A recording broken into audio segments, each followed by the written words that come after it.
Hundreds of nations have fallen to tyranny in the last century alone. This is our last chance to not relive history. As we're finishing off this agenda, they'll be pulling the rug from underneath Americans at home.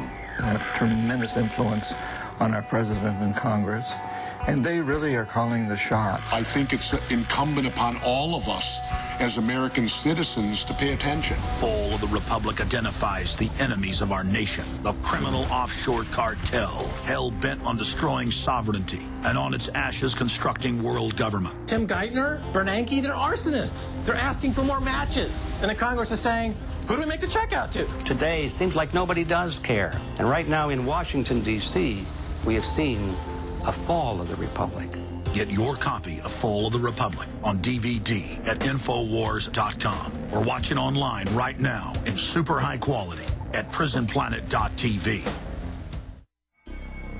Alex Jones here with vital information concerning our nation's fragile food supply. Folks, there are some truly dangerous trends forming, and I think it's important for my listeners to do three things right away.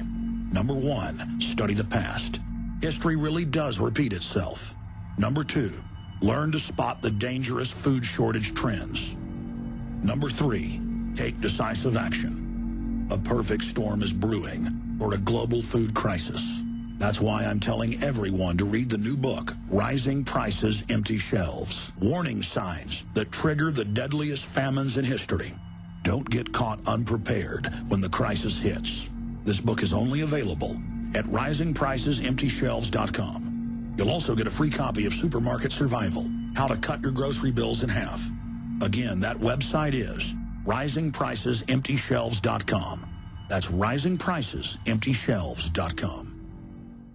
A very wealthy U.S. citizen is predicting that in 2011, we will witness the most important day in America in more than 50 years. He says it will change everything about our lives. The way you shop, travel, invest, educate your children, and even how you take care of your health and your own family. Now, this man has made some outrageous predictions over the years. The crazy part is, he's usually right. You see, he predicted the collapse of GM, Fannie Mae, Freddie Mac, and America's biggest mall owner, General Growth Properties. In fact, Barron's called his work a dire prophecy. Recently, he created a video, which you can watch online for free, detailing his biggest and most important prediction yet. And it's a real eye-opener. I can't stress this enough. You should at least watch this free video online today. He explains everything you need to know, including simple steps you can take to protect yourself. You can find the video at www.endofamerica3.com. That's endofamerica, the number 3.com. Watch the free video at www.endofamerica3.com. That's endofamerica3.com.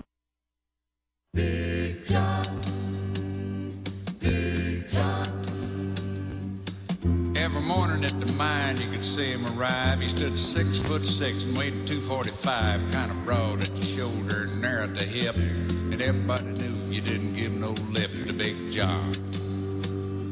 Big John, Big John.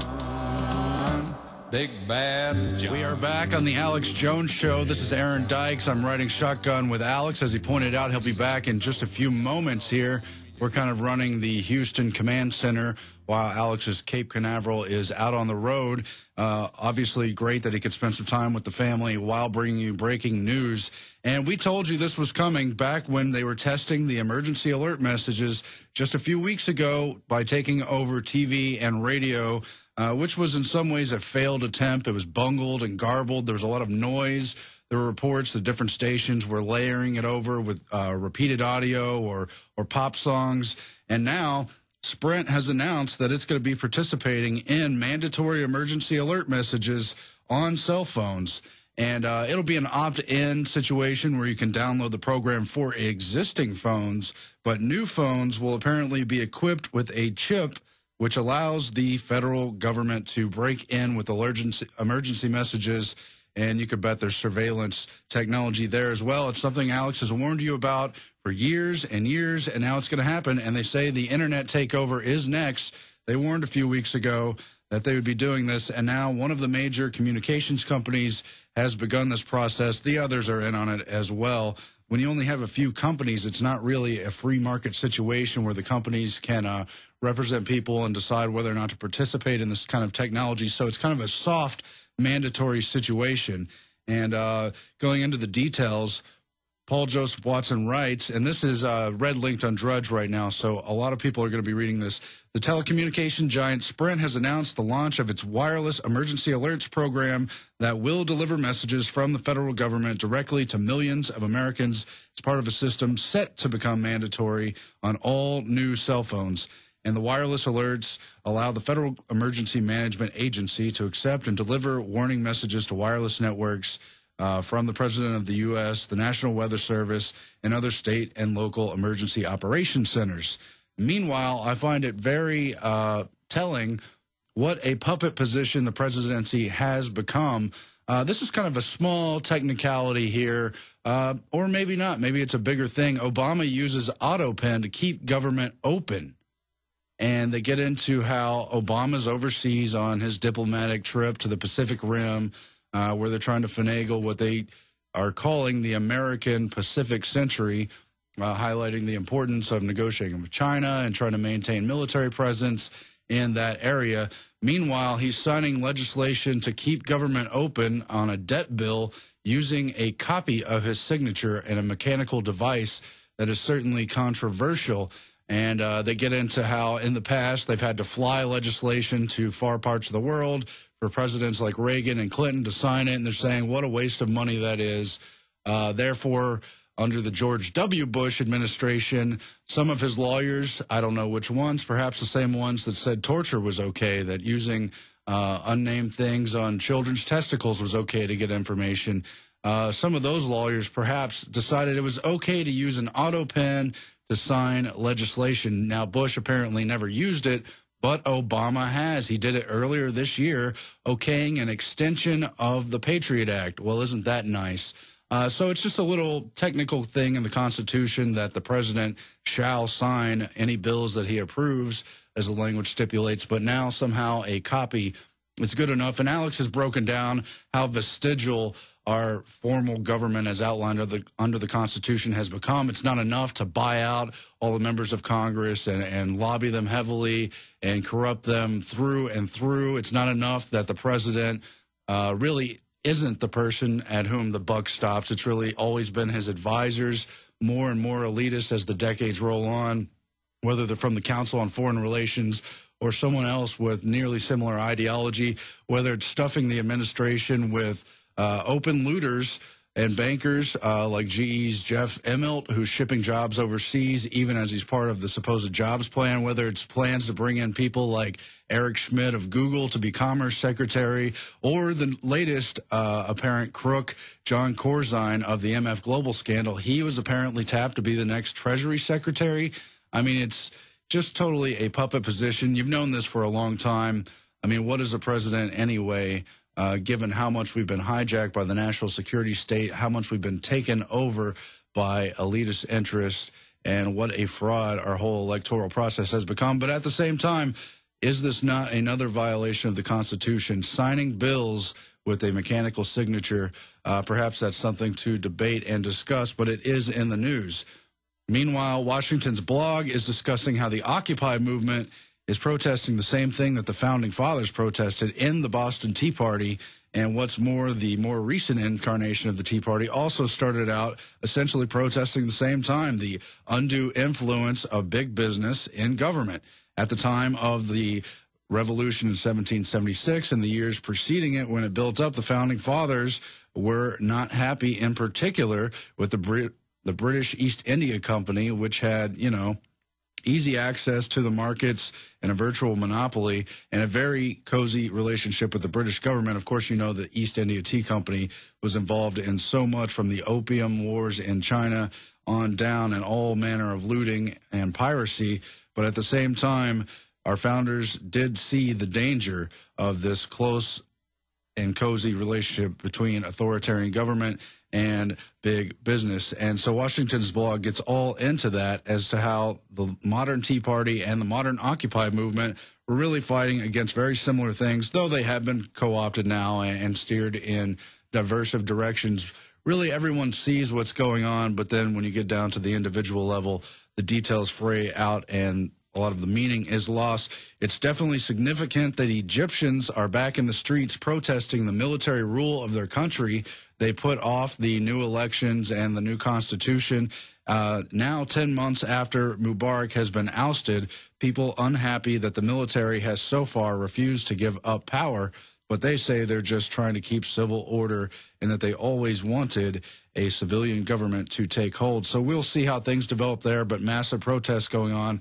A lot of people upset in the wake of that Arab Spring, which was instantly hailed as a great move for democracy and a new wave of change in the Middle East. Meanwhile, the Muslim Brotherhood is being represented in Libya, and they are apparently going to be overseers in Syria, where there's quite a bit of tensions for war. Russia is blockading ships there now, kind of warning against taking military action there. And again, we know there is a hit list of countries, particularly in the Middle East and Central Asian region, countries in Africa as well, that are scheduled for military takeover sometime down the line.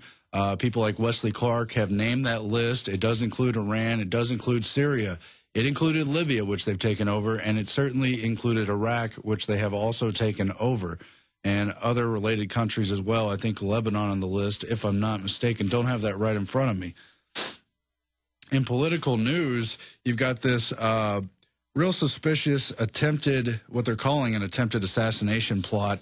The man who fired gunshots at the White House, he's been questioned now. He's been arrested and faces life in jail. Meanwhile, was this some sort of staged event to buoy Obama's reelection chances? Was it a real attempt? And who was this guy anyway? There are articles on Infowars.com today about that. But frankly, it pales in comparison to the total economic takeover going on, in particular in Europe, not only in Italy, where Bilderberg steering member technocrats have seized the government and plan to implement these austerity measures, but through this new through this new mechanism that Merkel and Sarkozy are honchoing, which would totally take over countries, admittedly put them into receivership and run those countries into the ground if necessary. Meanwhile, siphoning off from general European taxpayers what they consider to be an unlimited pool of money as a backstop for these defaulting countries. They first said they wanted $1 trillion, then that wouldn't be enough, and that they wanted a, quote, unlimited financial bazooka of money under this new, totally new monetary vehicle that would sort of float above any remaining European sovereignty and threaten to jeopardize that directly. In fact, it's a total measure against sovereignty, and that's one of the things that makes it so dangerous. And you see Britain kind of posturing, and but you could see where they're not going to have a vote, most likely. They don't want a referendum. They want to move this through very quickly. Of course, they want to jam through these plans. But why shouldn't the people of Europe be able to have a vote, whether it's in Britain or any other country there? Ireland had a vote. They voted no in terms of joining the European Constitution, and they just held another vote until the people were finally duped into saying, yes, that's the kind of thing going on in Europe where they're really strong-arming things. You've also got stories like this one out of The Guardian from 2 days ago, November 16th, and it regards the fake terror plots, paid informants, and the tactics of FBI entrapment questioned. And they have repeatedly been caught, really admittedly, entrapping so-called suspects of Al-Qaeda or other terrorist networks into taking action. Really, a lot of them are unrelated to any kind of fundamentalist networks. They don't have a background even in Islamic mentality. It's just street people who've been set up and duped into agreeing to take action by the FBI. In this particular case, and there's dozens of cases, we've gone through them as they've come in over the years. The underwear bomber, probably just one of many, where there was a clear setup. The World Trade Center in 1993 was an extremely clear setup. We have audio of one of the FBI informants explaining how they gave the bomb and showed them how to use it, and substituted a dummy bomb for a real one in time for the bombing that killed 4 people, injured many more, and really sent a symbolic shock into New York that would later take hold with the September 11th attacks. Anyway, in this case, critics say the Bureau is running a sting operation across America, targeting vulnerable people by luring them into fake terror plots. David Williams did not have an easy life. He moved to Newburgh, a gritty, impoverished town on the banks of the Hudson, an hour or so north of New York, just 10 years old.